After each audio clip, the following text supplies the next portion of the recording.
They are scared of white people. Look at them. When they speak to a white person, they are very respectful. They show manners. When they speak to a black person, they are violent.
What's going on, everybody? This is Afro Think Tank. Today we're going to talk about the xenophobia in South Africa. I know a lot of you have been waiting for me to talk about this topic because clearly, you know, it's a pressing issue right now. It's so sad. It's so sad, and I'm going to try to do my best because I know I got my South African brothers and sisters watching me. I don't want to make them feel like I'm against South Africans. I'm not. I don't want them to feel like because I know that what's happening in South Africa in real life doesn't actually represent the majority of the black or colored people in South Africa. I know that. I know it for a fact. Right? But right now, white supremacy is winning in South Africa. White supremacy is most definitely winning in South Africa. Now, I want everybody who's watching me now, you need to understand that South Africa has the most powerful Pan-African political organization on the planet, the EFF, okay? South Africa has several different camps of people, right? Different groups of Africans, and some are more Pan-African than others, but there are different, outside of the EFF, there are different and other organizations that are even more extreme Pan-Africans, so what's happening is, I gotta take my time with this one. But I will put, the content up here, what's happening in South Africa. But what's happening is white supremacy is losing the war, okay? But the individual battles are happening in all of their colonies. You understand? And the thing about what's happening with, like, for instance, Nigeria and South Africa. The leadership of Nigeria and South Africa have been doing everything they can to connect their economies via getting rid of visa restrictions, having better business relations. So South Africa and Nigeria, which are the two giants outside of Ethiopia and Egypt. I don't like to include Egypt because them Arab Turkmen that are right now still occupy Egypt, so I don't like to include them, but they're there, whatever. But Black Africa, true Africa, indigenous native Africans, black people, not Arabs, right? Or Turkmen, right? Those people, North invaders, right? Black Africans are on the verge of merging two massive economies, one built off colonization of white people, the Dutch, and then after that, the British, and the Dutch and the British killed each other in order to control South Africa. It's a great strategic location. Right?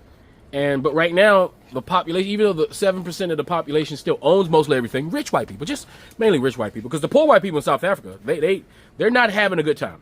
The poor white people are like, you know how white people say white trash? It's the white people who don't matter because they're trash, because they're not rich. They're not part of the network of colonization and colonialism. They're trash, right? That's why they're not having a good time, all right? Even in their little Oromo homes and shit, they're still dying off there too. Them little white-only villages that's becoming empty because, yeah, it's not a problem. But the rich white people, who are becoming fewer and fewer, but they are becoming richer and richer, they have to do something to stop other Africans from coming to South Africa and unifying with South Africans. They have to do something because that is something they can't withstand. Now, the reason why Nigerians get so much flack is because Nigerians are the Jews of Africa. And what I mean by that is Jews, the people who we call the Jews were the merchant class. Merchant people are people who, sell shit, right? And the merchant class, they're not the farmer class, they're not agricultural class, they're not the warrior class, they're the merchant class. Like the Jews were the merchant class, right? And they tend to become rich over time. We're talking about centuries of your cultural tradition being selling shit and making money, right? It's an economic, cultural, thing, right? And Igbos, specifically, Igbos of Nigeria are the ones who are the merchant class of the country we call Nigeria. They go places and they start businesses. This is what they do, right? And so Nigerians are going to South Africa starting businesses that, by the way, benefit the local community, right? And other Africans are also who are capable, who have enough money and may or may not be disenfranchised by their own countries, by the way, are going to South Africa and establishing themselves business-wise. Now, there is a segment of South Africans who are poorly educated, okay, due to the government's policies.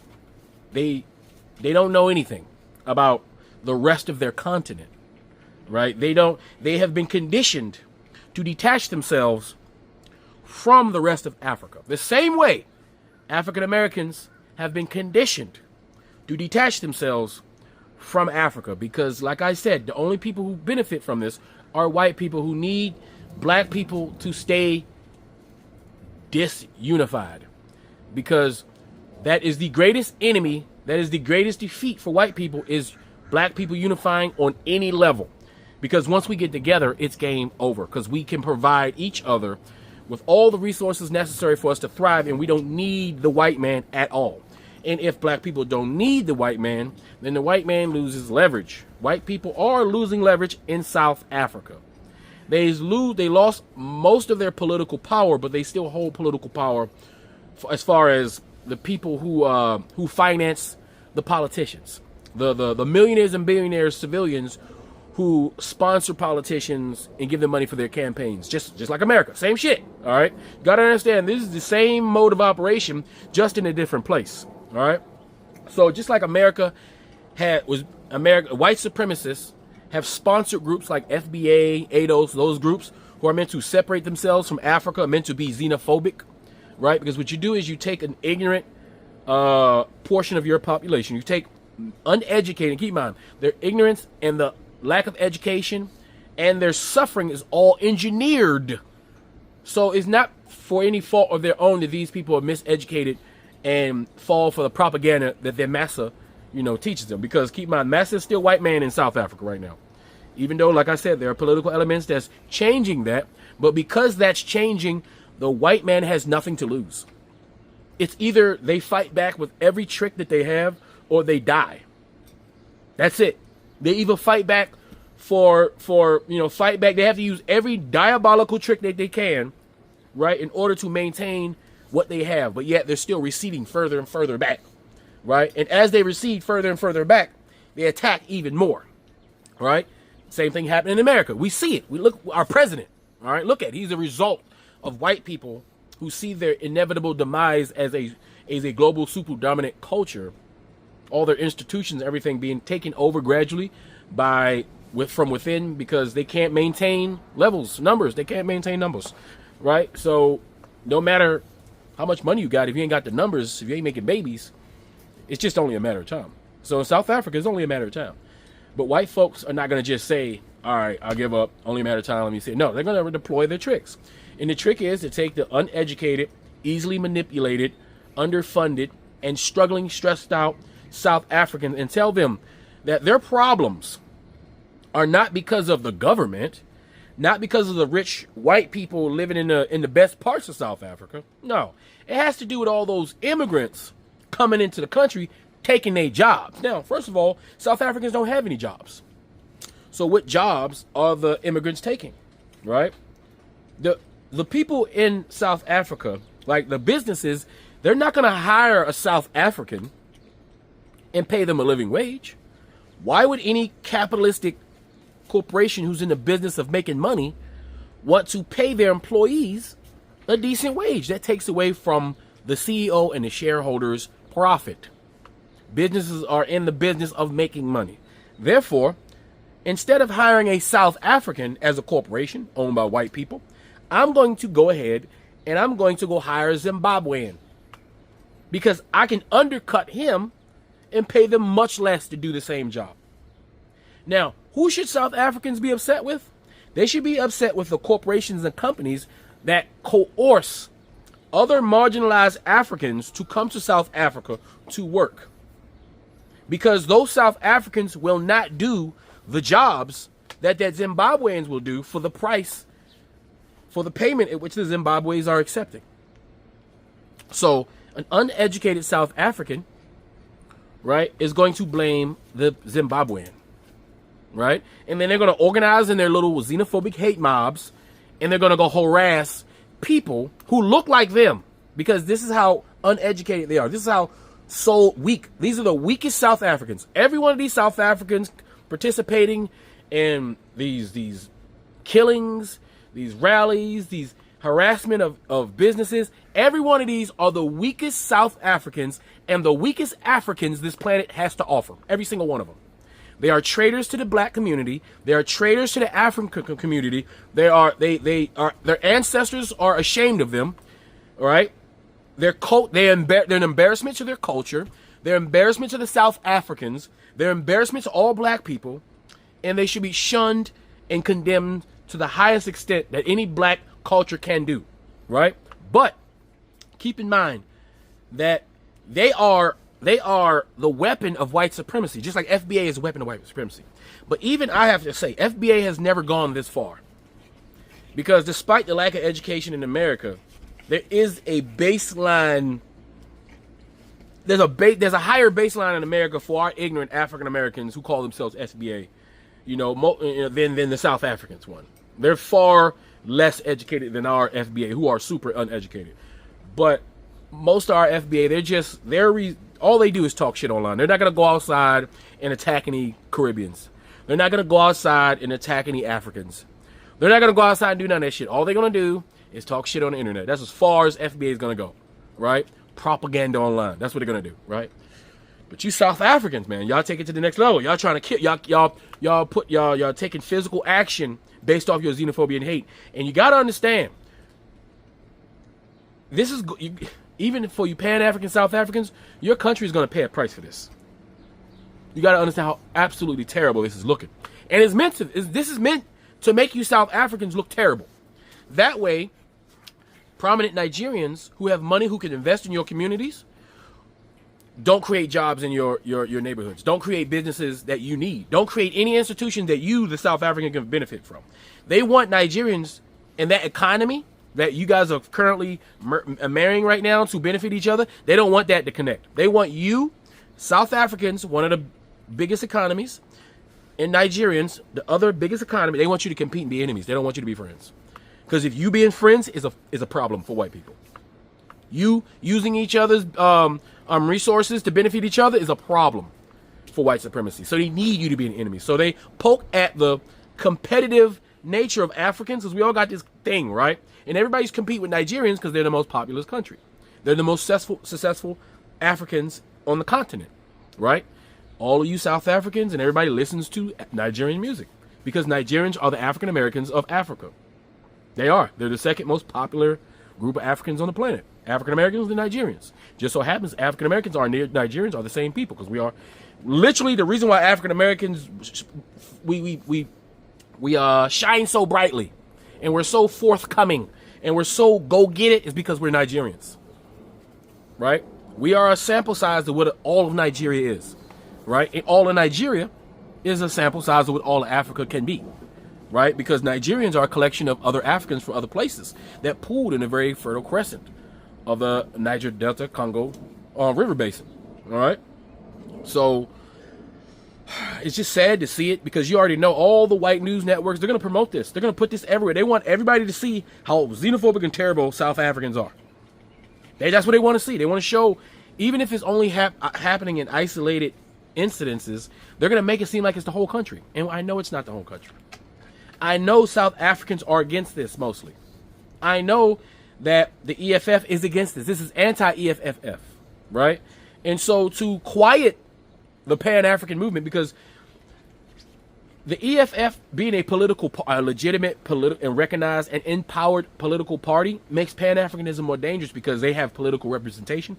Meaning, if they're able to get an EFF president into and become the president, then a Pan-African, unapologetically true to the definition Pan-African, with a Pan-African government will be in charge of a major economy in Africa. And that's going to have reverberating consequences for white supremacy and all those white folks that are currently still taking advantage of the South Africans. Like, you got to understand the battle, what's happening here. But right now, we're losing the messaging battle in South Africa. As now, other Africans from other countries are going to see this, and they're going to formulate their own xenophobia towards South Africans, which is already happening, right? Based off the reaction of how South Africans are treating other Africans. What I would say to the xenophobic South Africans, who are the weakest Africans on the planet, right? I would hope that you would have this same visceral energy to those white people who own all your shit, stole all your land, raped all your women, killed all your men, and laugh and smile in your face and tell you you ain't shit in your own land. I would hope that you would be just as pissed off at those white people who own your entire country off the backs of you. I would hope you would have that amount of energy to go on the streets, go to their neighborhoods, right, and do the thing to them that you're doing to other black people who are your brothers and sisters, who are simply being coerced by those same white people to work, who are simply coming from a situation that's slightly worse or similar to yours, but because their country's currency is much less, right, thanks to International Monetary Fund, all currencies in Africa has been manipulated by white people for a specific purpose, to have a pool of workers that you can utilize and shift around the continent in order for corporations to continue to maximize profit. So if you want to kill your brothers and sisters for having the nerve to go from a terrible situation to a slightly less terrible situation in order to feed their families, if you hate your brothers and sisters that much, I would hope when you're done with this, at least, that you would hate that white man just as much, because I don't see the same energy. I don't see the same energy. And the thing is, unfortunately for the Pan-African South Africans, you will have to, on behalf of your xenophobic brothers and sisters, you're going to have to pay for this. Because the ungratefulness of certain segments of South Africa to not even understand that the people that you hate the most are the ones who helped you out when those white people were attacking you, killing you, terrorizing you. That they finance your revolution. But somehow that gets missed in communication when it comes to the discourse between Africans, you know, and how a South African could literally come on TV with their full chest out and say, I hate Africans, I hate, like South Africa is not in Africa. South Africa is not even the name of your country. It's Tanzania, but you accept what the white man has given you. You fight for the lines the white man has drawn. You are killing other Africans for lines white people has drawn. You are propagandizing and been programming. You are a Borg towards white supremacy. And you're the worst white supremacist black people on the planet. FBA don't come close to your shit. We talk the most shit. We create plenty of propaganda pieces online. I do not know. And we African Americans, us Pan-Africans, we're going to have to pay for the xenophobic FBA. For the words of those FBAs in America, we're going to have to pay for that shit, because there are Africans who have a problem with African Americans treating them and talking to them that way for no reason. Their own brothers and sisters. So as a Pan-African, African American, I recognize that I got to pay the price for the hateful, xenophobic, weak link niggas that call themselves FBA in America. I got to pay for that. Right? And that's the price to pay for a Pan-African. So if you're a Pan-African, South African, understand you're going to have to pay the price for this shit. So that means y'all need to get out, start making more content and fighting against the shit that you see. You're going to have to put enough content out the way that people can see that there are two different groups in South Africa, and it's not just fully this. You can't allow xenophobia and hate to be the main message. That's why it's important that I always talk about FBA. Even though they're not really important in real life, but that because they make propaganda pieces that can be used by my enemy, I have to talk about it so that you Africans can see that most African Americans don't even know what FBA is, and they're a xenophobic hate group. And despite how many times you hear them, how many videos you make, how big they may look, that they're insignificant. They are a micro minority of a group of people. Right? So we got to make it a point for them to know that, so Africans can know that. So you South African Pan-Africans got to make it a note that we ain't all like that. They don't represent us. We condemn that. Because you're taking the lives of your brothers and sisters on behalf of white supremacy, and you ain't got that same energy for white supremacy. And it's sad. It's some sad shit. It's some sad shit. To the point to where you're even killing South Africans who are 100% South African because y'all don't even take the time to figure out who it is you mad at and attacking. That's how blind your hate and your xenophobia is. It's disgusting. It's shameful. I get firsthand embarrassment. But anyway, that's all I can. I've been avoiding this topic because I just wanted to kind of, for a little while, just so I can see, is this really happening? Is this propaganda? It's happening. All right, but I know that this doesn't represent South Africans in totality, but it does represent a sentiment that needs to be dealt with. And I understand you guys just came out of apartheid like 5 minutes ago, so it's going to take a while to educate your people so they can understand what's going on. Because I'm starting to come to the conclusion that there's many continental Africans, there's many South Africans that don't understand their own history, that don't know the true history of Africa and Europeans' relationship with Africa, because who controls the curriculum? What kind of curriculum is in South African schools? Is it still that British white curriculum? Because we still got that. We got the same curriculum because the same white man, okay? And South Africans and African Americans, we have something in common, is that we have an unusually long and close and intimate relationship with our oppressor. It makes us it makes us different. Right? And white people will exploit those differences to keep us from connecting with our brothers and sisters on the continent. They will keep us from doing that. You got to keep that in mind. This is a propaganda war. This is a physical. We are at war.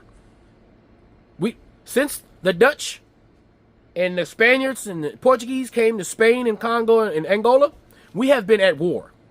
This is a 500-600 year war that currently we are winning the war. But the battles, we are losing battles we should not be losing. And we gotta get it together. And I understand in war there's casualties on both sides. Right? No one comes out unscathed, and clearly no one's ever gonna come out this unscathed. Right? But we gotta do better. We have to do better. Anyway, guys, you tell me what you think in the comment section. It's Afro Think Tank. Learn something, teach something. I'm out.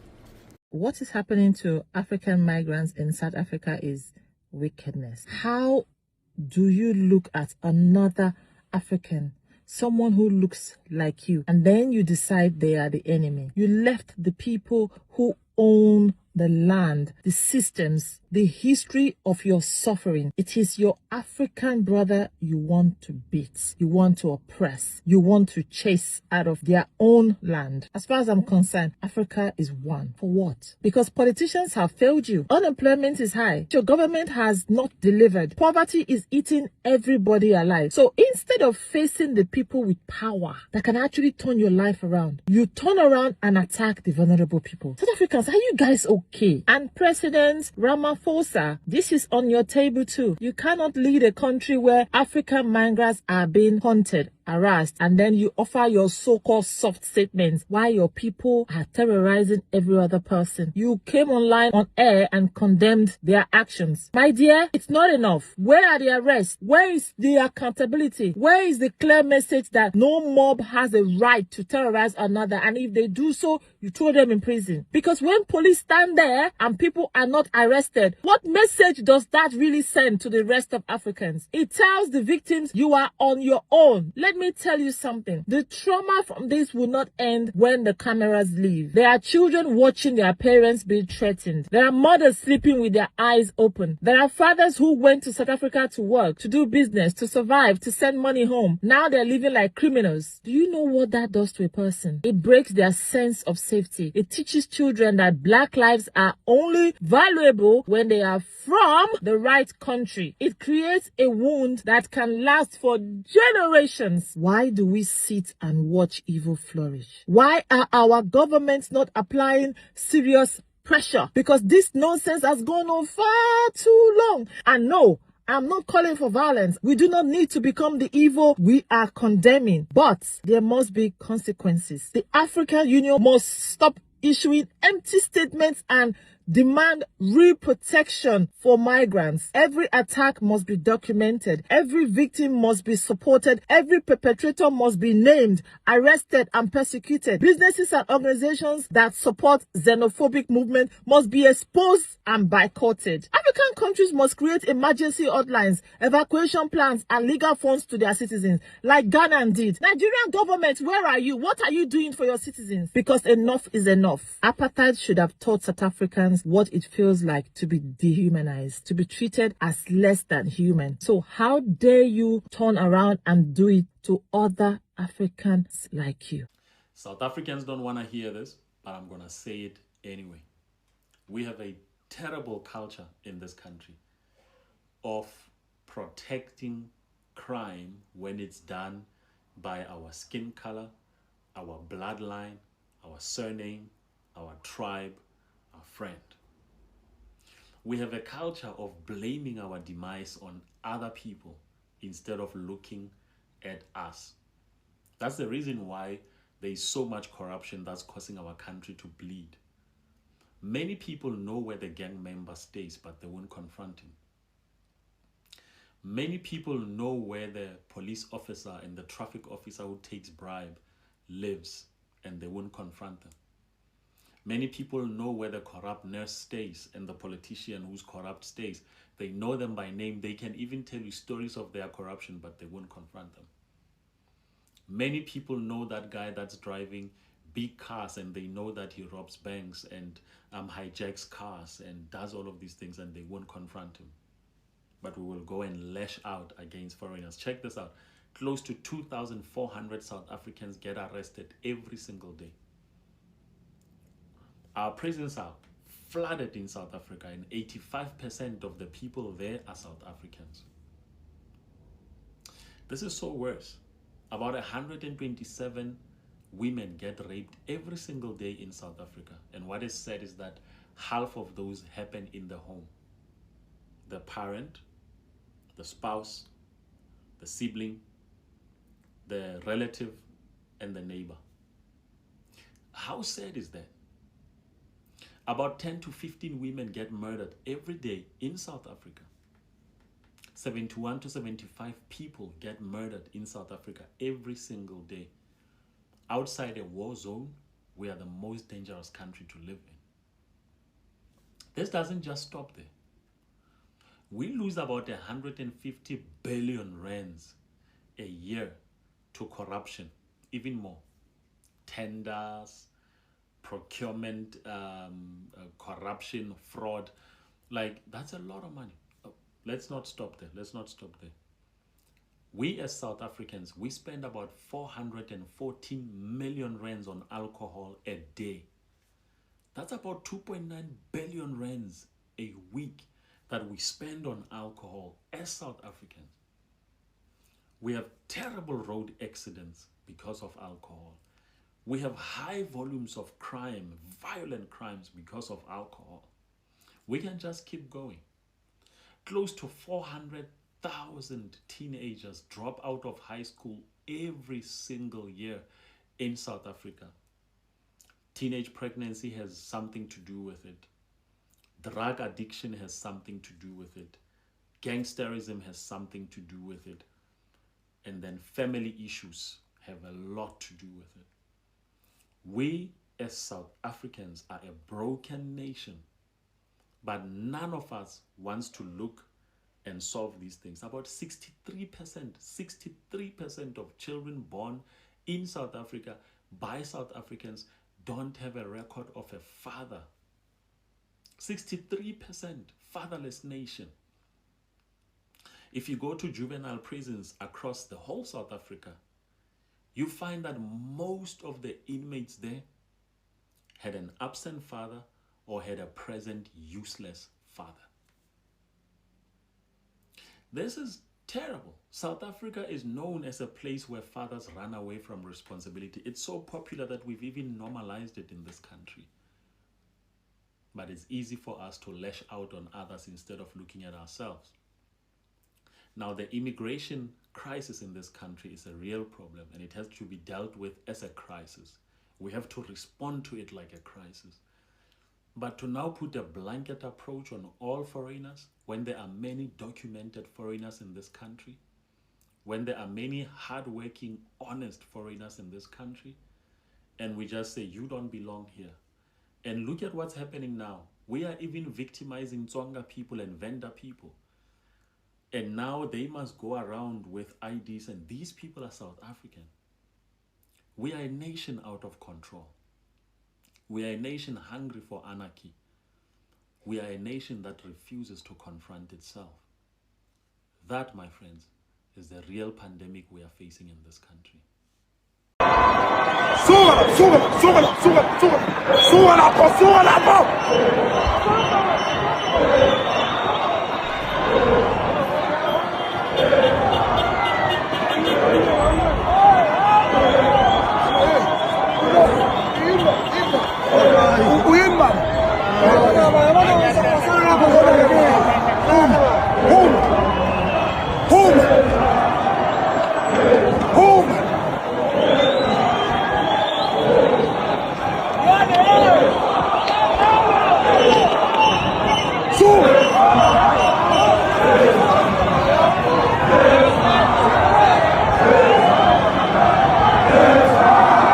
It's around 4 a.m. here, and I'm at Johannesburg's OR Tambo Airport. And the reason I've come here is because the Ghanaian embassy has organized a flight to take its citizens back home.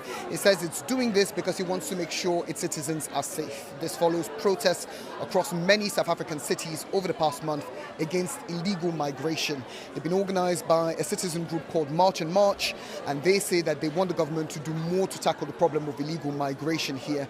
Now, the government has said that they will handle it. They've urged people not to take matters into their own hands. We have tried to speak to some people here. They've been reluctant to speak to the media. They say they don't want their words to be twisted. And also, they say they've received instructions from the Ghanaian embassy not to talk to journalists. The Ghanaian embassy says that's because of their protection. They don't want people to take revenge on them later on. But this just illustrates how bad tensions have gotten here, with many foreign migrants feeling that they can't remain in South Africa because they're worried about violence. Please watch this. Let me answer you then. Who's the camps I can go to? Okay. Which country do you come from? I'm from Congo. You're from Congo. What is Okay. the nearest country to Congo? If you're seeking refuge in South Africa, because according to foreign policy, You're supposed to go you to must Ghana. migrate to them. You're So supposed you to go cannot to come to Ghana. South Africa, seek refuge supposed in a to wrong go to- South country Africa's not and the ask us nearest- silly questions, ma'am. No. The government. will Which provide. government? The government. Which will provide. government? Which government you're talking about? Let me tell you something. Which government? Shh, keep quiet. We don't have time to reason with foreigners. Leave, my guy. Let's go, ma'am. No. Let's go, ma'am. Shush. Leave. Let's go. We don't reason with foreigners. We don't want the You ran away from your problems. You The black South African is the most colonized black human on the planet Earth. Imagine the illogic of getting angry at another black human being who's, mind you, we're Africans in Africa at this point, right? And it's really sad. Just side note, you know, when the black peoples are in Europe, they say go back to Africa. When the black peoples are in Asia, they say go back to Africa. When the black peoples are in the Americas, they say go back to Africa. So what we're dealing with are Africans in Africa. But still, apparently they find no home in the one place that actually is their home. So you have these disgusting South African devils telling a Congolese African that you can't be here. And he even says this is how strange the logic is. He says, you came from Congo. How many countries did you have to pass to get here? Little buddy, go talk to them white folks in your country. You know, the same ones that abused your grandmothers. How far did they have to come to get to you? They came from the opposite side of the globe. Talk to those Asians. They had to cross oceans to get to you. And in both cases, they now constitute your merchant class and control your economy. They laugh at you fools while you argue with other blacks, crabs in a barrel, scrambling for the crumbs falling off of the table of the white man who dominates the land of your forefathers. I condemn the South Africans. I encourage everyone to boycott. I encourage everyone to do everything they can to undermine and to destroy the South African government and people who are not standing up against these hate crimes. These are hate crimes. Marquettism is for the kids. Marquettism saves lives. Oh, yeah, and one more thing. South Africans are so phony. I had an open debate. I said anyone can come. I also reached out to the leaders of Dadula. They pretended as though they didn't get the messages. We know they got the messages. And all the South Africans we invited to debate, 11 in total, only one showed up. Only one. You guys are cowards. It's well known. And that's why you go for the easy target to attack Africans instead of attacking your true enemy. Those Afrikaners, those whites, those Boers. In South Africa, we're used to being the center of global attention. But make a note of that reaction from the US and many others like it. He calls us devils and crabs and disdains our nation because of the actions of a few. This is a US-centric trap. By stripping away nuance, states' failure to manage borders, the collapse of our economy, and the desperation of our people, they turn our tragedy into a viral moment for their own agenda. They aren't interested in the Congolese man's safety. They're interested in South Africa as a place that needs saving by external powers. We are on the menu and this outrage is the seasoning. Share this or don't, but don't let an outsider define your soul. We should not allow them to go away with this. Listen, this is more than the third time. Okay, there's a saying that first time is happenstance, it just happened. Second time is coincidence. The third time is enemy action. Why I'm saying so is that you cannot tell me that the government of South Africa does not know or is not capable of dealing with this. These are riffraffs. Jacinta and Co are illiterate nincompoops. Okay, they don't know anything about their history. They are not enlightened. Look, even if they have gone to school, they are not educated. Even if they are educated, they are not enlightened. They don't know their history. This is like, without due respect, some foolish boys from some slum in Ghana going to attack some foreigners elsewhere. Your government must clamp down on them because it reflects on your country. Look, South Africa has failed. The Africans' leadership, Ramaphosa should not come here. Nobody wants to see him here. Look, what they have to do, they should do it in South Africa. All right? And it is sad that we have to say this about our black brothers there. But they are a woeful, disgraceful failure. You have had all these years after apartheid, and all the things people are saying, look, the more we talk about these things, the more we are going to sound like we are denigrating them. But those of us who have been to South Africa, we know the experiences we have had. All right? So the fact remains that they have not done a good job lifting themselves out of poverty. And they attacked the white people fought back. All right? They've attacked everything they can attack. What is going on now is attacking the most vulnerable section of their society, black immigrants. Why are they not attacking white immigrants? These are the most said the white vulnerable. immigrants, the white immigrants are not taking their jobs. My brother. So they don't have a problem with the whites. We can go and analyze that, but trust me, black immigrants are the most vulnerable. That's why they are attacking them. No to xenophobia, no to violence. Justice for Mozambique, justice now. Stop the killings, we are one Africa. Peace and unity, no more hate. South Africa people buy their own brother mistakenly for foreigner. You know, say this life, we they use and make parable see. If you scratch body, the way body take scratch you, blood go come out. Now all of them they cry. No be say they happy put because nobody get right to buy anybody. So if na foreigner now, una go dey clap am. E go dey okay for una. Say una don't buy foreigner be. Now God go judge everybody when time reach. Everybody go account of life, whether you do good or you do bad. Understand? Now, all of them now they cry. They don't know what to do now. They vex.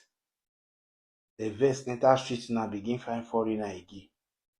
Because say the guy they speak different language based on the village. When the guy for collecting a foreigner, they buy and install. They don't even care to listen to the guy. Now the guy mama now they cry now. They not listening to the boy mother. Hi South Africa. I'm Kateko Patricia Sambo from Limpopo. I'm the mother of Kamulo Nabela Sambo, who has been killed by red people here in Mossel Bay, Western Cape. They killed my son like a dog, saying that he's a foreigner, whereas my child is a Tonga, a South African citizen of Limpopo at Guyana. I am very painful and hurt as I'm speaking now, because here I am right now. I'm not working. They killed my child. Now I should take the body home to Limpopo. I should bury my child on Saturday. Please, South Africa, help the fellow South African. No be say they happy say they buy your pikin o. Nobody they happy say they buy anybody. But when they buy people since e dey okay for na be, till they pay you for body now you come out and you dey speak say they buy your pikin. Saying papa na South Africa, mama na South Africa. We all na Africa. We are brothers and sisters. Now they just come use language to divide us. French when Cameroon they speak to this one, not be Cameroon language. English when Nigeria they speak, not be Nigeria language. You understand? Ghana get their own language. They come, they put border, divide the country, use cutlass to divide anyhow. They don't divide their own land like that too. Instead of us to unite, know what to do. Then we solve our problem. We can't say now we can't be our problem. The people when be our problem, we leave them. Imagine South Africa. Their whole land, foreigner own 90% of the land, only 10% that they control, and they say now the black foreigner be their problem. Okay, now this guy now one I don't buy now. Which I will talk.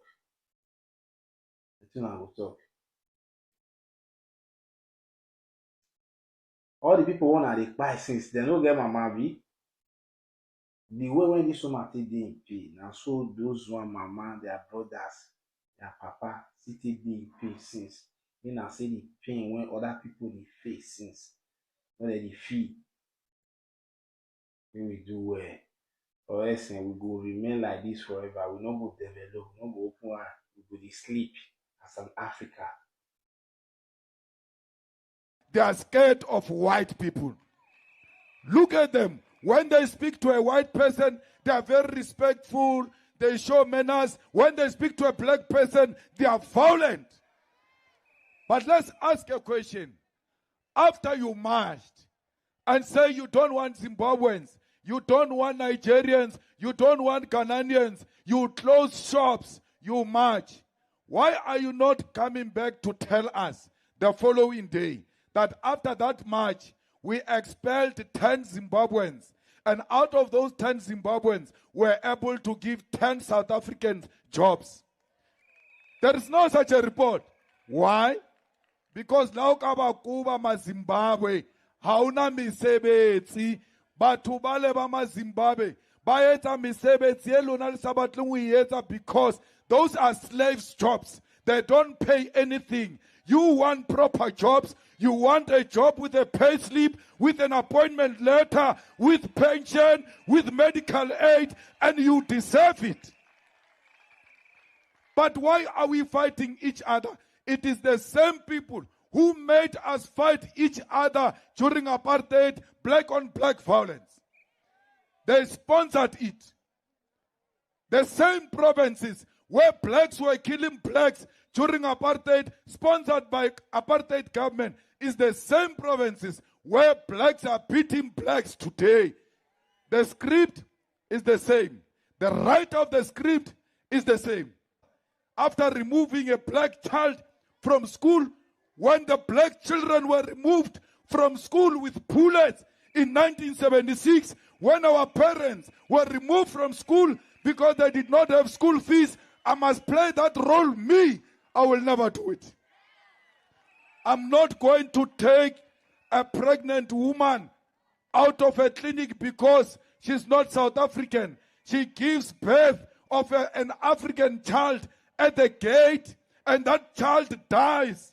And you want me to do that and be proud and look at my children and say, I'm a proud father after I stopped life, after I killed someone? I will not do that. I did not join politics to be voted for. I was too young when I joined politics. These positions that I have came as a result of my participation. I am not in politics to be elected. I'm in politics to articulate a position of African people who have been oppressed for too long. We are not saying any Zimbabwean, Nigerian, Ghanaian must bring crime here. The same way no South African must bring crime here. Anyone who brings drugs, South African or Nigerian, must be dealt with according to the laws of South Africa. Not mob justice. Let's deal with illegal immigration through the laws of this country. The Minister of Home Affairs is a DA minister, but they never match to the Minister of Home Affairs, who is responsible for illegal immigrants. Why? They are scared of white people. Look at them. When they speak to a white person, they are very respectful. They show manners. When they speak to a black person, they are violent. When is that march going to Cape Town? Because a lot of illegal immigrants, white immigrants, are in Cape Town. Let's see them going to Cape Town and asking whites to produce their IDs. The same way here in Northwest, a lot of whites say they own land. If you ask them to produce a title deed, they don't have. They gave each other the land early 90s when they saw that democracy was coming. So many white people are here in South Africa, illegal labor. They must be treated the same way we treat others. But now they are even worse. They've got our land. How na le fast? Narula economic freedom. O shapali Zimbabwe liatamaya. You remain landless. How na le Zimbabwe le fast? Le fast le kamara matso amakhuwa. How na le Zimbabwe le factory, le mine, le bank. You are fighting over useless things. They are distracting you so that you focus on each other while they are stealing our minerals, while they are stealing our land. This is the time you must be more awake.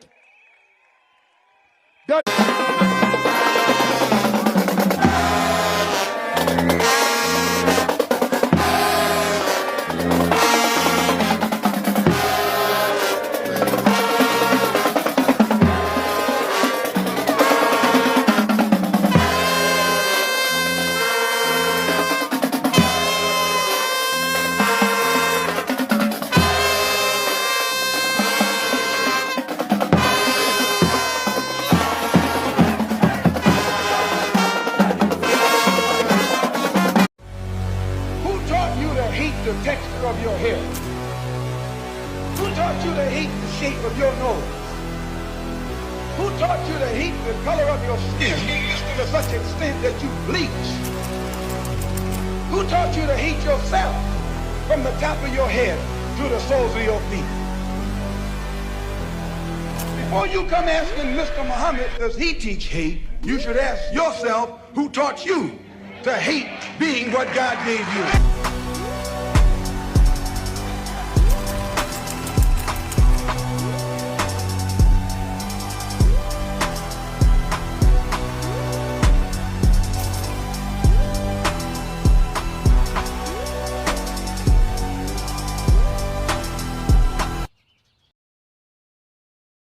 Free Sudan, boycott diamonds and gold. Free Sudan, boycott diamonds and gold.